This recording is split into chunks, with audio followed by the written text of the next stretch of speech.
Hey everybody, Zero Senpai here, and today we're talking about Reincarnated Slime Episode 8. And as we see later in the episode, this is a very happy episode. But before getting into that, let's begin. And so the episode starts off with Mulan describing, telling Rimuru what she's doing there, why she's doing in the kingdom, what she's doing in the general purpose, and everything. And she says that her master is Clayman. And who he is called the Marionette Master, because he controls all his subordinates and everything like they're puppets. And she's also reveals, and in the light novel she reveals as well that she's one of the Five Fingers, one of Clayman's his closest servant, one of his closest servants. And Five Fingers means she's one of them. She's the ring finger. So we still have the middle finger, the pinky finger, the index finger, the thumb left. After that, we get told that she is, her mission was to infiltrate Tempest to spy, see what the hell is going on, and then to use the grand magic as soon as possible of the anti-magic area. And also she's doing this because Clayman has all full control over her heart and body. Like, if he wanted to, he could have just killed her in the snap of his fingers. That's how, in a sense, that's how just screwed she is, because she can't do anything about it. And also, like we saw in the episode, even if she said that she didn't want to do it anymore, he threatened Yum and his gang. And she likes them. She likes them all. She doesn't want anything to happen to them. So, of course, she just said, okay, fine, I'll do it. And, of course, I'll be free after. But she knows that she's just a sacrifice. Even if she does it and he says she's, quote-unquote, free, she's going to get killed no matter what. Sadly, hasn't happened. Rimuru came before Rimuru burned them to ashes and everything. We also learned that the reason why she became a follower in the first place, and it was because basically before she became a magic born, when she was immortal, a human, she basically was a wizard researching how to get to the deepest depth of magic. And of course, since she's bound and she's tied down by her mortal body, her aging and everything, Clayman came up to her and was like, hey, if you join me, I can grant you immortality and an eternally young body. And she agreed. Since that point, she didn't have anyone besides her to research. She's like, yeah, sure. I don't care. As long as I can do my research. Sadly, like everything else, you make deal with the devil, you get burned. And she got burned this time for sure and everything. And also we learned that Milan also tells them that Clayman also talked about before, like when they were communicating, that things are happening. And there's going to be a great war happening soon. Milan, of course, thinks it's Milam's and Carrion's war. And at first, yeah, sure, that's a huge war between two demon lords. But Milan figures out that's actually between Farmus and Tempest. Human nation versus monster nation and everything. And then after this, Rimuru in the light novel, he then talks about how it'll take time to release the barrier in the first place. Even if they release the anti-magic barrier, the other barriers still be pretty annoying and everything. And he also talks about even if they do release it and they are able to contact their friends, the Bellman Kingdom and Dorgan Kingdom, Rimuru doesn't want to do it for one reason only, or a few reasons actually. The first reason, it's personal. He wants to handle this himself with his own people. He doesn't want anyone else to get involved. It's a vendetta now. He wants revenge for people killing his civilians for no reason other than just because they're monsters, because it's messed up. It's really messed up. The other reasons, because let's say if he does involve Bellman and Dorgan to his war, if he tells them to come, they're gonna come. Like through Hell and Fire, these are countries that will come to Rimuru's aid, and Rimuru fears that if they do come, the Holy Church will turn them into holy enemies, and thus at this point there'll be three kingdoms versus the whole entire Western Province plus the church and everything. And Rimuru talks about how this will turn into an entire world war. And he doesn't want that to happen. He doesn't want all this death and destruction to happen. Plus, he also thinks that if this does happen, it might be leading into Clayman's plan or whatever his scheme is doing. He doesn't want to help him any more than he is already. Also, he also says that Clayman probably, not him, Great Sage also tells him, Clayman probably left the magic crystal in the cave, like, free and out of, like, the bounds of the barrier to make Rimuru panic and call the Dwarven Kingdom. So he's like, I'm going to hold off on that. After that, in light as Rimuru's thinking and putting all the pieces together, he realizes that Cayman is probably one of the most dangerous people he's met so far. He doesn't know his strength, but he does know, like, he's intelligent enough. He's a maneuvering master. Like, because he also finds out that he's the one that like maneuvered Gelmund, the old orc disaster, the one who from season 1. He's the one that made that orc into orc disaster, and Rimuru had to, of course, predate him to stop him from spreading destruction further. And so he's like, okay, Clayman, this man's trouble. He is a lot of trouble, too much trouble, because he's dangerous. He not only has now, in a sense, orchestrated this to happen. He's thinking that because like he doesn't know how. He just knows that Clayman has something to do with this, and he's like he's annoyed by it too because people are dead now. People are dead, and he just wants to find out why he did it in the first place. He wants to like why did Clayman want Mulan to make a barrier to stop people from talking, and to orchestrate a disaster, a tragedy like this, and everything. And let's see. After this, this leads to the anime scene where Yom and Grucius get up and like, Rimuru, please be lenient on the missus. You know that she was under control of Clayman. He had control of her heart. If he could, he just kill her and everything. Please, Rimuru, I'll do whatever you want. Just be lenient. Rimuru at this point, he's just too full of like conflicting emotions. He's too like overwhelmed at this point. So he's like, you know what? I'm gonna take a ring check on that, and I'll get to your punishment later. Okay, whatever. I'm gonna go visit the wounded. And the anime captured the scene pretty well, like how he came over and everything. Shuna's like panicking, like, no matter what I'm doing, it just won't heal and everything. The potions won't heal anything. They're recovering, but not as fast as we would like. And then we learned that it was what hurt them wasn't just regular slash. It was a spatial magic slash, and those take time to heal. But I'll point out that those type of injuries, they disappear over time. It's not something that a high potion could heal and everything. Of course, Rimuru, Great Sage, analyze, bam, heal those now, high potions, and bam, they're good. Now comes the scenes that are really heartbreaking, because anime, Gopta wakes up, is like, oh, Rimuru-sama, you're here, and everything, everyone starts celebrating, but then he's like, where's Shion? However, in the light novel, it was really sad, because it was like, when Gopta wakes up, instead of saying, Rimuru, he wakes up, he's like, Gopta, where are you? Are you okay? And then he's like, wait, where am I? And he's like, oh no. And I was like, Rimuru, Hakuro, what's this? And then that's when he started talking. He's like, oh, okay, I wonder where Gopsa is. He's probably healing already too. And Rimuru's like, yeah, but I wonder where Shion is. Don't tell me she wants to get revenge, like that crazy girl. And Gopsa's like, oh yeah, Gopsa probably went with her, even though he's so outmatched. And then this leads to the anime scene where like Shuna's like about to cry and tell him, but then Rimuru's like, stop. Rimuru-sama, just follow me. And then he goes to follow them, and they're walking towards the plaza where they found all the dead body, where he found all the dead bodies earlier. And first we hear the heart-wrenching cry of Gopta when he finds Gobzo's dead body on the side of the road, passed away. We learn that he died defending Shuna from that piece of garbage otherworlder who was laughing while he slashed him down. And then we look forward and we see Shion's dead body. She passed away protecting a child from being attacked from those disgusting knights. And at this point, it sucks, In the anime captures perfectly his emotions going out of control, like all that power that he has, just going out of control, and then them having to tell Rimuru, calm down, before he absolutely loses it anymore. And then he tells him, like, you know what, guys, I want to be alone, just leave me be for a little bit. Shuna comes, hugs, and tells him if he needs anything, she'll come back, and then she leaves him alone. At this point, the Great Sage tells him that he should put on the mask, the magic dampening mask, because if he releases any more magic, he'll start hurting the weaker monsters. So he does. That's what he does. And then after that, I'm gonna tell you what happened in the light novel, basically. Well, before that, we get the scene where he kneels down in front of me, and he starts asking questions like, was it a mistake to get involved with humans? Why did this happen? What should you have done? Great Sage is like, cannot calculate, cannot comprehend, cannot answer, and like, this is when Rimuru was like, I can't even cry anymore. I can't. And that's when he's like, I'm actually a monster at heart now.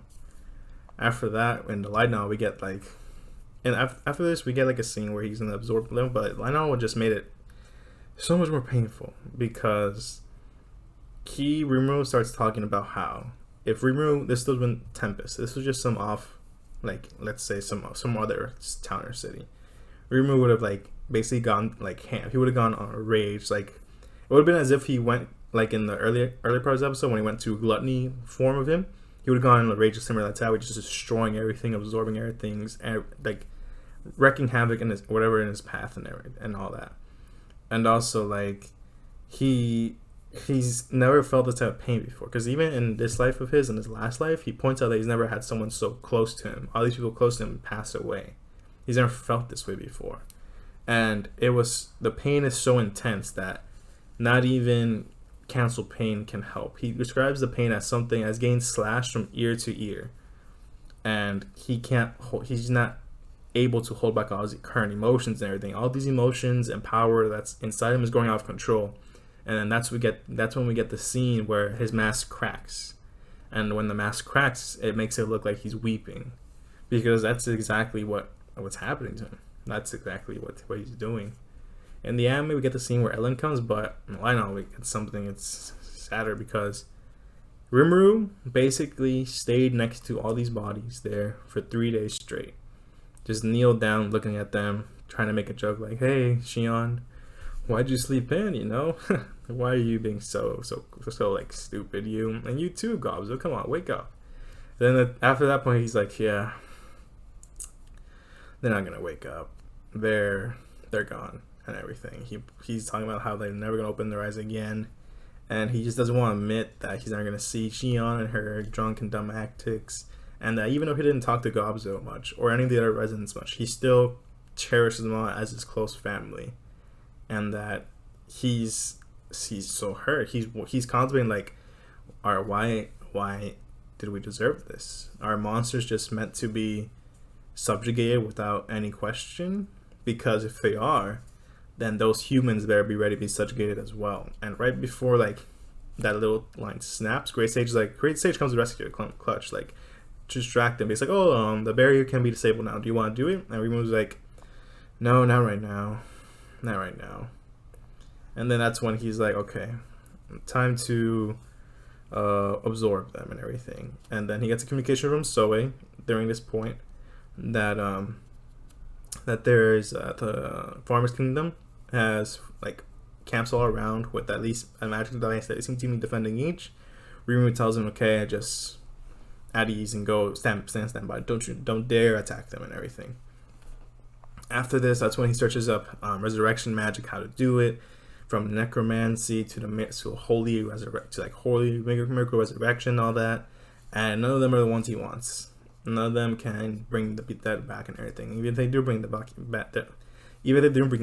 it'll just be like the body with no soul, and he doesn't want that. He wants them back. So he goes and he decides, you know what, I'm just gonna absorb them at this point, because the reason why those bodies have been there as well, they're monsters, that he's been supplementing their power with his magic to make sure that they don't disappear into magicals. And right when he's about to do it, the trio of Cabal, Ellen, and Guido arrive, and that's when Ellen's like, it's Eren, and I goes Ellen, I know, and I'm so used to that at this point. Sorry about that. And that's when Ellen arrives and tells him like, and Rimuru, stop. I have a story. There's an extremely low chance to revive people. Rimuru is like, in the anime, he's like, don't give me hope like Hawkeye was in Infinity War. However, in light now, Rimuru's like, what? Are you serious? Tell me everything right now. Every single thing, tell me right now, Ellen. And that's when Ellen tells him that, yeah, okay, it's a folktale passed down the Sora's dynasty, like generations and everything. So if you like, I'll tell you the tale right now. And Rimuru's like, okay, I'll take any chance. Like, as the king and as someone who cares about these people, any chance is not zero, I'll take it. And that's when Ellen tells her that the story where the tale starts with a girl and the dragon, who were born to a male dragon and a female human. The girl, when she was a baby, was gifted a companion by her father, a baby dragon who was basically an exact replica of him as a baby. The baby dragon and the girl were companions, like they had a lifelong bond and everything. However, one day, greedy king decided that they want to control the power of the girl, and in the process of trying to do it, they killed the baby dragon. The girl, struck by grief, madness, rage, sadness, everything, decided that, you know what, I'm gonna destroy this. She's gonna destroy everything. So that's what she did. She killed the king, destroyed the kingdom, and after this, she transformed into a demon lord. When she transformed into a demon lord, her baby dragon friend came back to life. She was happy. However, since it didn't have a soul, it came back as a chaos dragon, destroying everything in its path, wreaking havoc everywhere. And through a bittersweet farewell, the girl had to seal the dragon away, her best friend away for good. And then thus this became the story of how this girl became a demon lord, and that was the first thing she did. Of course, we learned through the image, like the illustration, that this is Milam's story. This is Milam's demon lord origin story and everything.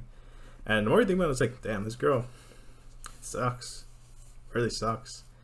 And Rimuru's like, that's when Rimuru's like, there's no point in dead coming back, even if they have no soul, because I don't want their bodies back to be like different people. But that's when Ellen points to the top and says, barrier. And Rimuru's like, barrier? There's a barrier protecting their souls, and probably that means their souls are still here.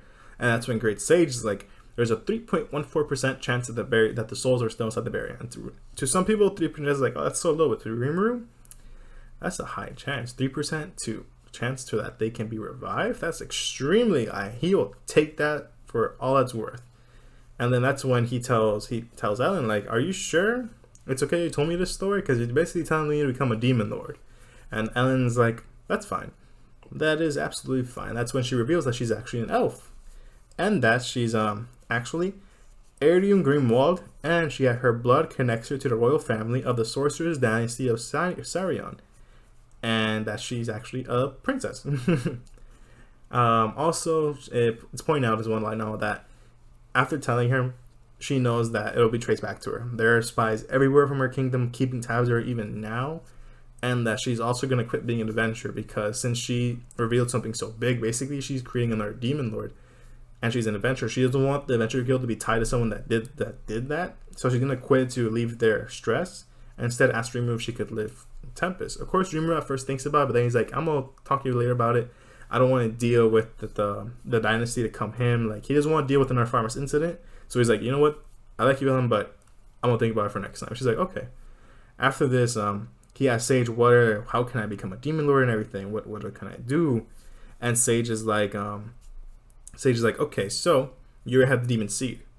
The demon seed was attained when he predated on the orc disaster last season, and because now he just needs to have the other requirements, which is basically an abundance of magicals, a good amount of skills, and just basically those two things. Also, he needs nourishment, especially from the story. They point out that the amount of people that Milan basically killed and absorbed was around 10,000 or so, maybe more. And so Rim was like, okay, so how much do I need? And Great is like, you need 10,000 souls. And Rim was like, all right, I guess I'll have to do what I have to do. And then that's when we get in the anime this time. This is when he gets contacted by Sora, like, hey, this is where we get everything, like, hey, there's a farmer's army coming, there's around 20,000 people, and Rimu's like, perfect. That's more than enough of his souls. And Sora's like, perfect. Like, yeah, don't worry, I'll tell you later. Everything you need to know. He creates a third barrier just in case one of them goes out. He doesn't want any risk whatsoever losing those souls. Even if they're not there, he wants to make sure that his chances are as high as they can be when he performs the ritual or whatever to revive them whenever he becomes a demon lord. And the next part after, that's when he says, he tells Ellen and everyone to go to the conference room. He'll be right there. He has to go take care of something. Then he goes to basically where Yum, Grucius, and Milan is, and he's like, okay, I have decided on your punishment, and your punishment is that you need to die. And the anime, we see Grucius like transform immediately to his werewolf form and try to hold off Rimuru. Of course, Rimuru is going easy on him and telling Yum, like, yo, you need to run away. Go, Yum, go. And then Milan kisses Yum and tells him, I love you, Yan. You're the first person I ever fell in love with in my entire life. I'm sorry for this, and just make sure not to fall in love with any more evil women. Yum was like, what? No. And then that's when Rimuru ties him up, and she goes to Rimuru, and Milan goes to Rimuru, and Rimuru's like, okay. Bam. Right in the chest. Stabs her right in the chest. And everyone's screaming, Yum screaming and everything, but she's alive. And Yam's like, wait, what? And she's like, wait, I'm alive. And she's like, yeah, I mean, I needed you to die, but I didn't want to kill you. And she's like, what? And he explains how he's holding the fake heart that was in her this entire time, and that the heart that she had was basically sending signals to Clayman, encrypted signals that was describing everything that was happening around her. It was like a bug. And he needed to trick Clayman that he actually killed her so that she'll actually be free. So that's what he did. He quote unquote killed her in front of Clayman's eyes, and now she's free. She has nothing tying her down whatsoever. Rimuru put a fake heart, an artificial heart in her that works perfectly as this one did, and she's able to do whatever she wants. And she explains how like now she can do whatever she wants. She's happy because she can be like, okay, I don't mind being tied down. She looks like Yam, they look at you, they blush and everything. It's so cute. And then we get Grucius. And Grucius is like, wait, what? No.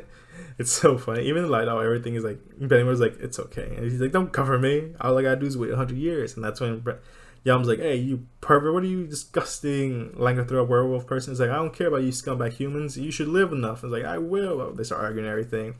And Rimuru's like, oh yeah, I need you to know a favor. It's like, anything for you, Rimuru-sama. And he's like, I need you to become king of farmers. He's like, yeah, I can do.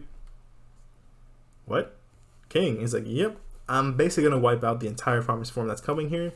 And I'm going to wipe out the king, the top officers. And I'm going to feel bad a little bit. I'm going to feel a little bad for the citizens. So I'm going to make you king so you can make a truce with us of peace. And Yam was like, I don't think I can do that. It's cool, but damn. And that's when he gets support from Grusha saying, I'll be your supporter.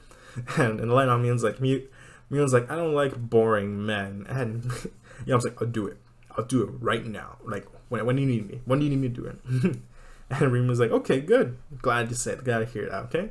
So, just wait here, guys. I'm gonna go and have another conference and everything. So, see ya. And that's when the anime episode ends with Rimuru in the table, in the conference room with everyone of Tempest. Like, you also see the Cabal trio, Cabal, Guido, and now, Elion, I think so. I forgot if I got it right or not, but just those three and everything. That's when the episode ends with, okay, everybody, we're going to talk about how we approach humans from now on and the resurrection of Shion and everyone else. And that's when the episode ends. And they got the emotions in this episode so well. I probably, like, since I make the way I write this and everything, I watch it a few, like, around 2 or 3 times just to make sure I'm lining everything up correctly. And I, like, read it as well. And watching it, I almost cried, like, every single time. No matter how many times I read it or watch it, I almost cry. Reading it, though, I made a mistake, because I'm reading this, and then I'm playing Unravel in the background from Tokyo Ghoul, and I'm like, and then all you see is Brain's like, oh, Shion, why did you die? I'm like about to cry the entire time. I'm like, why am I hurting like stuff like this and everything? But other than that, it was a great episode. It covered it really, really well. And I am so excited for next week. I really, really am. I can't wait to see how they adapt the rest of the season and everything. Especially since it's 24 episodes. I'm hyped. And after that, so yeah. If you liked the video, hit the like button. It helps a lot. It really does. If you want to keep watching more, hit the subscribe button. I'll be sure to upload the entire second season so far. And anything else as well in the future. And if you have anything to say, just comment down below. Until next time then. Zero Senpai out.